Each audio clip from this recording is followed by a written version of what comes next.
Саламатсыздарбы, кутмандуу күнүңүздөр менен эфирде күн тартиби программасы. Бүгүн парламенттин жалпы жыйынында вице-премьер-министр Санжар Мукамбетов парламенттин астында ант берип өзүнүн ыйгарым укуктарына киришти. Бул иш-чарага президент Сооронбай Жээнбеков дагы катышып, Жогорку Кеңештин депутаттарына ыраазылыгын билдирип өттү.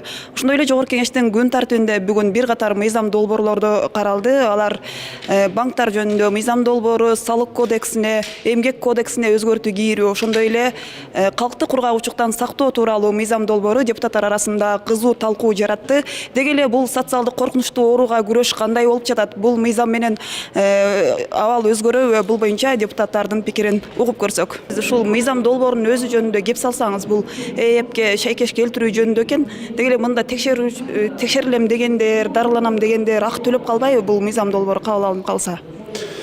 Жок, бул жанагы справка обоснованиясында жазылып турат. Бул негиздемесинде. Бул кээ бир мүчөлчүктөр бар.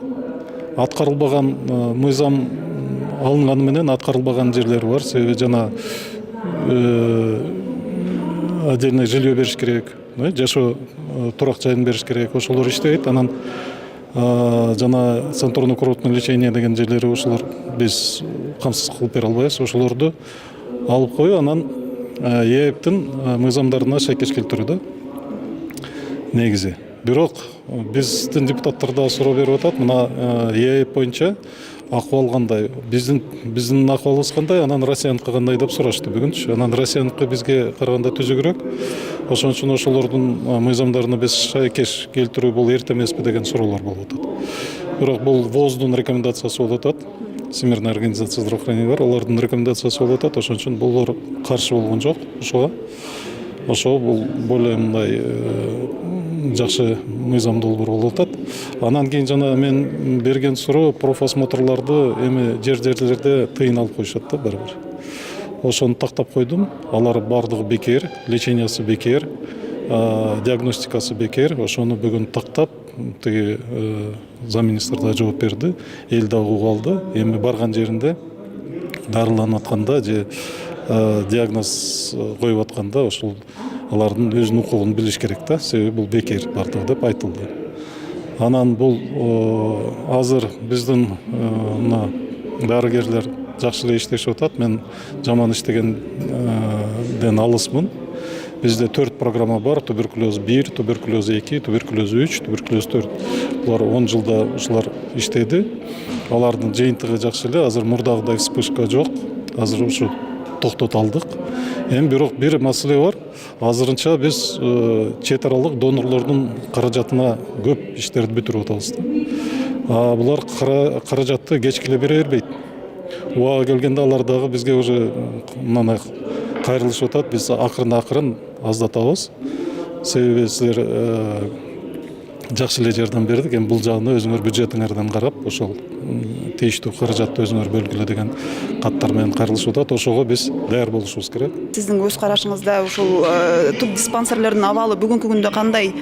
Талаптарга, шарттарга жооп береби анын шарттары? Мен оюмча ошо туп диспансерлердин Кыргызстанда абалы абдан начар. Себеби эмне үчүн дегенде финансированиясы аз.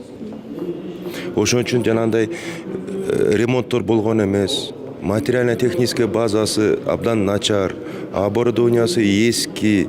Ошо жерде иштеп аткан сотрудниктердин эмгек акысы абдан аз. Ошол эле убакта туберкулез деген билесиз, бул социалдык оору, бул деген абдан жугуштуу инфекционный оору болот. Бул воздушно-капельный путем передается. Ошол эле жерде иштеп аткан биздин сотрудниктердин мындай алардын ден соолугуна дагы неме кетет да, доо кетиши мүмкүн да. Ошон үчүн бул мыйзамды биз толугу менен колдойбуз. Анан мен билем, ушу эл аралык организациялар дагы ушу жакшы финансированияларды берип атат. Анан ушу каалообуз, ушу Минздравдын өкүлдөрү ушул ишти, ушул тармакты жакшылап карасын. Жакшы, мына мага азыр Минздравдын өкүлү жооп берди. Акыркы жылдары мындай бул оорунун Кыргызстанда азайып бараткан тенденциясы бар экен да.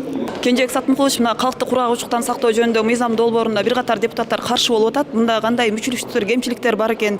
Каржылоо жокпу? Эми азыр кургагучук боюнча мыйзам долбоору кирген экен, аны карадык. Мен өзүмдүн сын пикиримди айттым. Ал жерде бир жагы дегенде бир 5-6 мыйзамдын беренелеринен мисалы өкмөттүн функциясы бар да, көзөмөл кылуу. Ошол көзөмөл кылуу функциясын алып салып атыптыр. Эмне үчүн десе, өкмөттүн токтому менен подзаконный актыга киргизгенбиз ал нерсени дейт. Мен айтып атам, эртең парламент сураш үчүн ал мыйзамдын беренелеринде туруш керек. Ошол берене боюнча биз эртең өкмөттөн сурайбыз, министрден сурайбыз.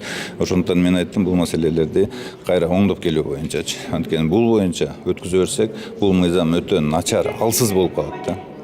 Иштеши кыйын болуп калат. Эртең парламент катары биз да кургагучулук боюнча өкмөттөн сурашыбыздын өзү кыйын болуп калат. Биз парламент ар дайым бул маселе боюнча өкмөттөн маалымат алып турушубуз керек да. Ошондуктан экинчи укка буну оңдоп келбесе, бул туура эмес. Көп нерселерди бул жерде алып салган да. Ошол эле жаңы айтып кетти, общежитиялардагы маселелерди эми толгон токой маселе экен, мен мындай элем кайра карап чыгыш керек да. Жана жергиликтүү өз алдынча башкаруу органдары дагы ошол каржыланыш керек эмеспи? Бир эми бул жерде мынакей азыр биздин коллегалар да деме суроо беришпеди. Делегированиянын негизинде республикалык бюджеттен жергиликтүү бюджетке да каражат бөлүнүш керек. Алар өзлөрүнүн айылында, шаарда учетто турган, туберкулезный диспансерде учетто тургандарга алар какой-то бир материалдык жардам бериш керек. Мүмкүн үйүндө тамак жок чыгар. Ал эми туберкулез менен ооругандар, алар күчтүү тамактанып жүрбөсө, алар алдырып коет. Бүгүнкү күндө ошо жергиликтүү бийлик оорулуу адамдарга жардам дегиле эч кандай жок. Анткени 82% айыл өкмөттөр өзлөрү дотацияда. Мына ошолордун чегинде мен маселе көтөрүп атам. Жергиликтүү бюджет бүгүнкү күндө мамлекеттик бюджеттин 11% алып атат. Биз ошону 22-25%га чыгармайын, алар жанагы биз айткан маселелерди карай албайт. Биз алардын бюджетин децентрализация финансыны жасап туруп, айылдык бюджеттерге берсек, ошондо алар өзүнүн оорулууларын да карайт, өзүнүн бала бакча. Бүгүнкү күндө алар бала бакчаларын тамак бере албай калып атат. Анткени дотацияда.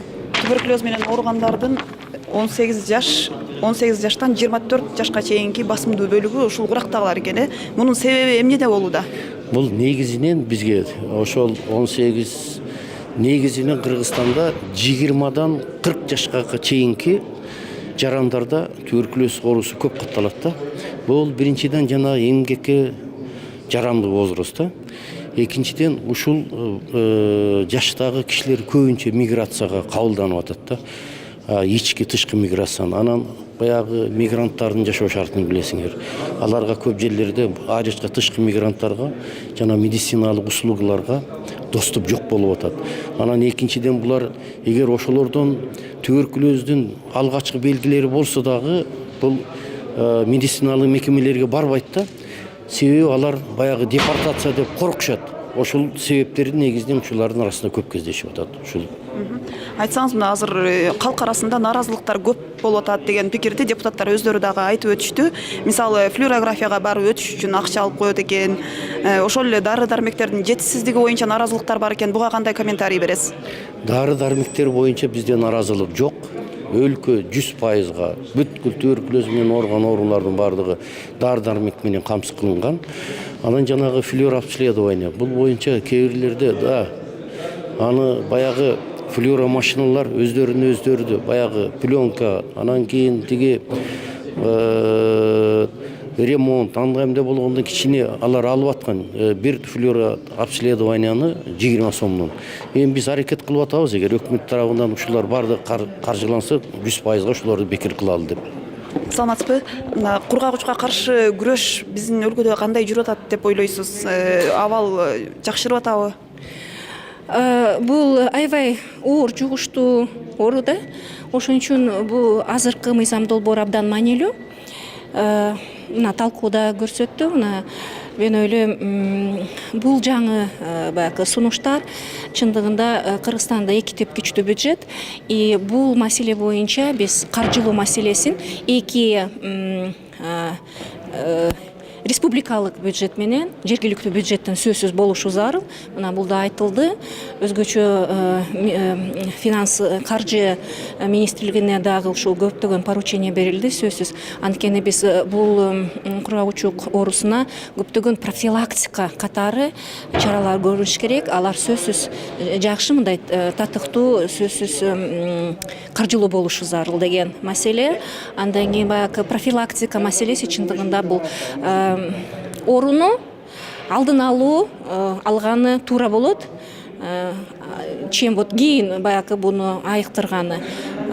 Андан кийин дагы баягы жергиликтүү бийликке да көптөгөн алар дагы өздөрүн түшүндүрүү иштерин каржылоон тышкары маселелер бул мыйзамда каралган. Мен ойлойм абдан маанилүү мыйзам. Мурдач эле тилекке каршы бир глобальный фонд бизге бул маселе боюнча көптөгөн чоң көлөмдө акча келчү эле. Жыл сайын бара бул каржылоо азайып келатат. Азыр мамлекет тарабынан бул маселеге өтө көп жакшы көңүл бурулуш керек. Мыйзамдын негизинен андан тышкары баягы мыйзамдан тышкары дагы өкмөт профилактикага көбүрөөк көңүл бурулуш керек. Сиздер күн тартиби программасын көрдүңүздөр. Жогорку кеңештин жаңылыктары менен кененирээк кеңеш KG сайты аркылуу таанышыңыздар. Саламатта калыңыздар.